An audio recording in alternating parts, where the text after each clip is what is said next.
जय भीम नवबुद्धा साथियों। मैं हूं राम लखन और स्वागत है आपका हमारे YouTube channel writing and speech में। तो आते हैं सीधे मुद्दे पर बिना किसी विलंब के। आज का जो बाबा साहब अम्बेडकर द्वारा दिया गया स्पीच है वो मई 1926 का है, सतारा का, जहाँ पर बाबा साहब अम्बेडकर अपनी सभा को संबोधित करते हैं। संबोधित क्या करते हैं, वो एक कैडर करते हैं। उस समय जो उनका उद्देश्य था वो समाज को जागरूक करना था, और वो एक कैडर के माध्यम से क्या लोगों को बुला करके उन्हें अच्छा सा समझाते थे। ये बताते थे कि आखिर उन्हें किस तरह से उस दौर में समझाया जा सकता था। आज हमारे पास जो हमारी ड्यूटी है वो ये है कि बाबा साहब अम्बेडकर उस समय क्या कह रहे थे, आज हमें क्या कहना चाहिए, उसी बात को हम कैसे समझें और फिर समझाएं कैसे। ये दो चीज़ें हमारे लिए काम है। हमारा जो होमवर्क है, हमारा जो वर्क है, जो हमें समझने की ज़रूरत है, बाबा साहब उस समय क्या समझा रहे थे। तो जब बाबा साहब अम्बेडकर उस समय बताते हैं तो उसमें दो तीन चीज़ें और हमें समझने की ज़रूरत होती है कि वो समाज कैसा था। मतलब समाज कैसा था, समाज कैसा था, मतलब कैसा था का मतलब ये होगा कि कितना पढ़ा लिखा था, कितना जागरूक था। और फिर बाबा साहब अम्बेडकर वो इस समस्या को कैसे सॉल्व करते थे, उन्होंने किन बातों का ये वहाँ पर किन किन बातों का इस्तेमाल किया, वो प्रैक्टिस कैसे की थी बाबा साहब अम्बेडकर ने, क्या अभ्यास किया, कैसे उन्होंने समझाया और लोग जागरूक हुए, किस तरह से, कितना जागरूक हुए, कितना प्रभाव पड़ा उनमें, ये भी जानना जरूरी है। अब हम ये देखेंगे कि बाबा साहब अम्बेडकर उस समय भी कोई बात कह रहे हैं और उसका रिजल्ट उन्हें 90% मिल रहा है उस समय। इसका मतलब 10% लोग वो होंगे जो पूरी तरीके से जड़ होंगे और उनको बड़ा लंबा समय नहीं दे पाए होंगे बाबा साहब अम्बेडकर, और बाकी लोगों को समझते ही नहीं होंगे। लेकिन 90% काम उस समय किया जब समाज उस तरह का था। यदि हम उस बात को आज लॉन्च करें आज के दौर में, तो हमारे पास हमें देखना समाज कैसा है, वहाँ पर कितने पढ़े लिखे लोग हैं, कितने जागरूक लोग हैं, किस किस तरह की उनकी मान्यताएं हैं, वो कितना वो एक्सेप्ट करते हैं आपकी बातों को, समझते कितना है, टाइम कितना दे रहे हैं, उनके समझ में आ रहा है कि नहीं आ रहा है। बहुत सारी बातों का मानक रख करके फिर हम इस बात को ये देखें कि ये कैसे हम रखें। बात सेम ही है लेकिन रखना अब हमें बताना तो हम कैसे बताएंगे, ये हमको समझने की ज़रूरत है। ये हमें खुद प्रैक्टिस करनी पड़ेगी, खुद ही समझना पड़ेगा, तो ये हमें आ जाएगा। अच्छा, अब हम ये देखते हैं कि बाबा साहब अम्बेडकर उस दौर में जो ये बताते हैं, मैं अपनी अंधी जनता के हाथ की छड़ी हूँ।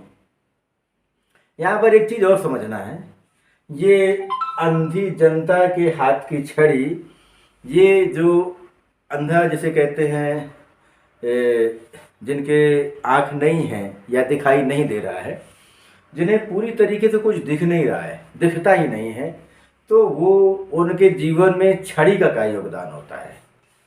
अब देखते हैं छड़ी जो होती है इसका क्या योगदान होता है किसी अंधे व्यक्ति के लिए जिसे कुछ दिखता ही नहीं है।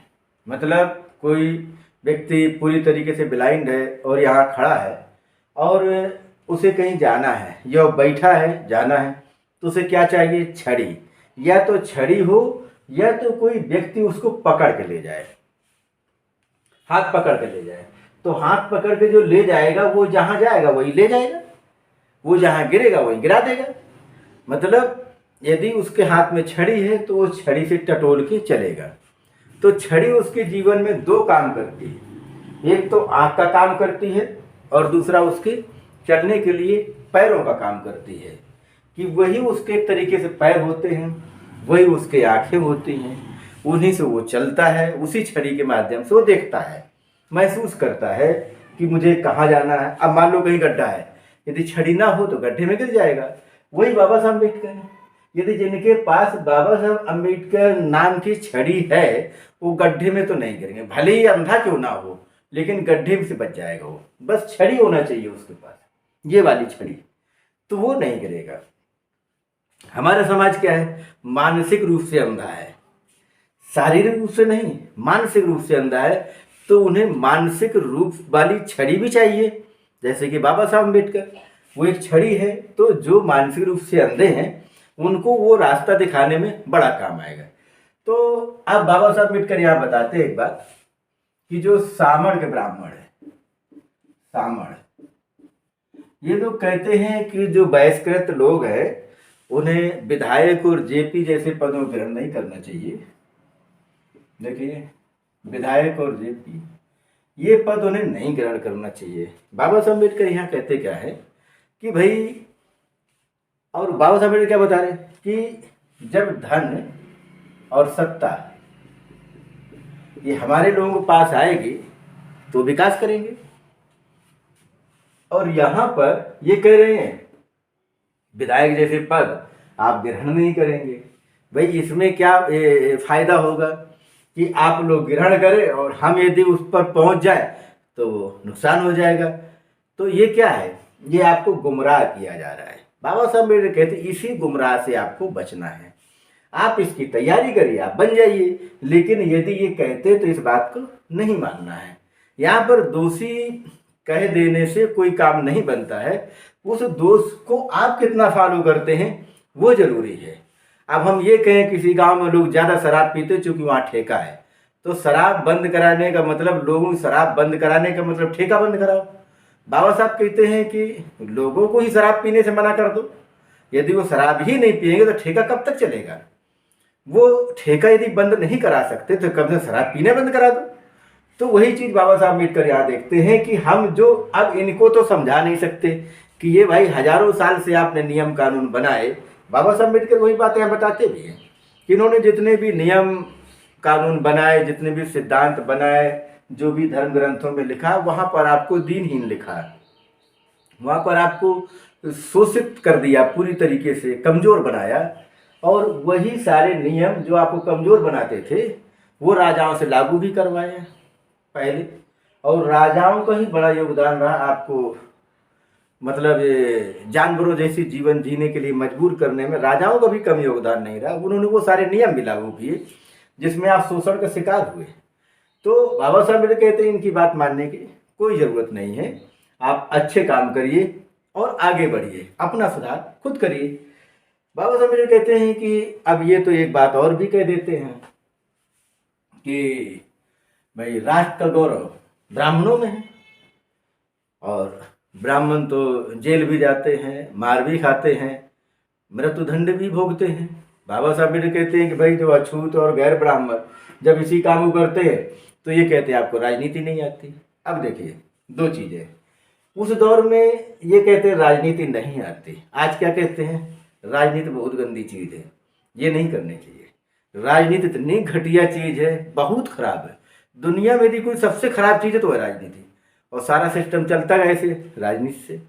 तो भाई जिनको समझ में आता है वो राजनीति यदि करने लायक है तो करें, नहीं करने लायक हो तो सीखें और लोगों को सिखाएं। राजनीति जो नहीं कर सकते वो पढ़ा सकते हैं, वो जो चुनाव लड़ नहीं सकता वो लड़ा सकता है। मतलब कहने का मतलब है राजनीति एक ऐसी चीज़ है जिसमें हर व्यक्ति इन्वॉल्व हो सकता है, डायरेक्ट या इनडायरेक्ट। माना कोई चुनाव लड़ नहीं सकता तो लड़ना सिखा सकता है। भाई कोई कुश्ती मैदान में जाके नहीं लड़ सकता तो दांव पेच तो किसी पहलवान को सिखा ही सकता है। भले उसके शरीर में शारीरिक क्षमता कम हो लेकिन दांव पेच तो सिखा सकता है। तो वही सारी चीज़ें राजनीति में भी है। यदि कोई बेहतर चीज़ जानता है तो सिखा भी सकता है, क्योंकि चुनाव जीतना तो एक कला है और ये कला भी लोग सीख सकते हैं, सिखा भी सकते हैं। तो ये चीज़ है। तो आज के दौर में हम उसे कैसे देख सकते हैं ये जानना जरूरी है। फिर बाबा साहब मेरे कहते हैं भाई जितने भी बड़े पद हैं, सरकारी पद हैं, कार्यालय के बड़े बड़े अधिकारियों वाले पद हैं, यहाँ सब ब्राह्मण बैठे हुए हैं। और यही काम जब आप ग्रहण करते हैं, आप जब बड़े पदों पर पहुँचते हैं तो कहते हैं आपको काम करना नहीं आता। बाबा साहब अम्बेडकर यहाँ पर भी इन्हें दोषी नहीं कहते ना, कहते ये कह रहे हैं वो ठीक है, वो कह रहे हैं, लेकिन आप अपनी क्षमता तो सिद्ध करिए। आप भी पढ़िए लिखिए, योग्य बनिए और आप भी उन बड़े बड़े पदों पर पहुंच जाइए। फिर क्या उसका संचालन आप करेंगे। कोई ये कहता आपको काम करना नहीं आता, ये उसने कह दिया, तो फिर क्या आपने मान लिया कि आपको काम करना सही में नहीं आता। आप ये सिद्ध करिए कि आपको उससे बेहतर काम करना आता है। बाबा साहब अम्बेडकर नकारात्मक बहुत कम सोचते थे। वो ये सोचते थे सकारात्मक काम कैसे हो सकता है, समस्या बड़ी है लेकिन कुछ तो हल होगा। वो तथागत बुद्ध का एक सिद्धांत मैं जो पढ़ पा रहा हूँ, समझ पा रहा हूँ, शायद उससे ज़्यादा मानते थे बाबा साहब अम्बेडकर। संसार में कोई ऐसा प्रश्न नहीं है जिसका उत्तर ना हो, ऐसी कोई समस्या ही नहीं जिसका समाधान भी ना हो सकता है वो समाधान आपके पास ना हो, किसी और के पास हो, तो समाधान तो है। उसी दौर में बाबा साहब अम्बेडकर समाधान ढूंढ रहे हैं। हजारों साल से समस्याएं रहीं, किसी ने बदल नहीं पाया। बाबा साहब अम्बेडकर समस्याओं को बदलने में ही अकेले सफल नहीं रहे, उसको बहुत तरीके में से करने में सफल रहे। जैसे धार्मिक व्यवस्थाओं को पर किसी ने उंगली नहीं उठा पाई कभी, लेकिन बाबा साहब ने उंगली ही नहीं उठाई।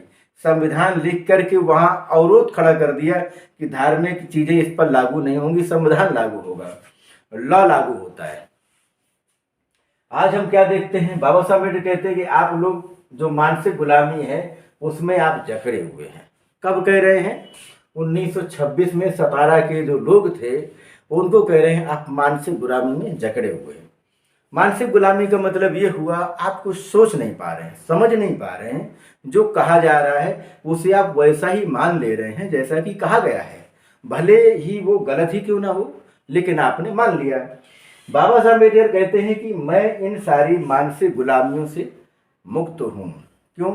मैं इसलिए मुक्त हूँ कि मैंने वो सारी बातें समझ ली हैं जो इन्होंने धर्म ग्रंथों में लिखा है, और वो गलत है, वो गलत है, ये मैं समझ चुका हूँ, इसलिए मैं उन्हें नहीं मानता। मैं जब नहीं मानता तो मेरी जिम्मेदारी बनती है कि मैं अपनी जनता के लोगों को, अपने समाज के लोगों को मैं वो सारी बातें बताऊं जो वो गलत हैं, उनके विकास में बाधक है। इस तरह से मैं अपनी अंधी जनता के हाथ की छड़ी हूँ। मैं उनके इस मानसिक अंधापन जो है, जो दिमागी तौर पर वो अंधे हैं, समझ नहीं पा रहे हैं, देख नहीं पा रहे हैं उनके साथ हो क्या रहा है, मैं इसलिए उनका मार्गदर्शक हूँ और उन्हें मैं सही रास्ता दिखाने का काम कर रहा हूँ, इसलिए मैं एक छड़ी हूँ उनके हाथ की। इस तरह से बाबा साहब अम्बेडकर उन्हें समझाते हैं।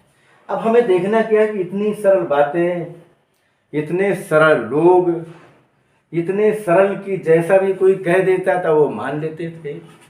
उनको उनके अधिकारों से अवगत कराना, उन्हें अधिकार युक्त बनाना, उन्हें बहुत बड़े सिस्टम के खिलाफ लड़ने के लिए मजबूत करना, ये कितना बड़ा कठिन काम था, लेकिन वो कर लिए। आज हम ये कह देते हैं कि हम जय भीम बोलते हैं, बाबा साहब अम्बेडकर को मानते हैं, उन्हें अपना आदर्श मानते हैं, लेकिन करते क्या है? यदि हम प्रतिदिन 10 मिनट, 20 मिनट या 1 घंटे, आधा घंटे, जो भी टाइम हम उनको पढ़ने में देते हैं, यही हमारी स्वीकारता को निर्धारित करता है कि हम बाबा साहब को कितना मानते हैं। उन्होंने हमें होमवर्क दिया है, हमारे जीवन जीने के उद्देश्य को बताया है कि यदि हम सही समझ गए हैं तो बता जरूर दें। हम बताएंगे तभी जब हम समझ लिए होंगे, जब हम समझे ही नहीं होंगे तो हम समझाएंगे कैसे? और यदि हम बिना समझे समझाएंगे तो हम निश्चित तौर पर उनके हाथ से वो छड़ी छीन के उनको अंदर ही छोड़ देंगे, अब वो निश्चित गड्ढे में जाएंगे। इसीलिए पहले हमें समझना है, और समझने के बाद ये देखना कि आज कैसे समझा सकते हैं। विवाद की कंडीशन खड़ी नहीं करनी है, बिना विवाद के, बिना किसी झगड़े के, बिना किसी को जबरदस्ती किए उन्हें इतनी आसानी से समझाई जा सकती नैतिक चीज़ों को, इसलिए वो बताई जाए। और निश्चित तौर पर यदि डेली प्रैक्टिस की जाए तो आज नहीं तो कल उनको समझ में ज़रूर आएगा। आज बस इतना ही। Thank you very much. जय भीम। नमोस्तै।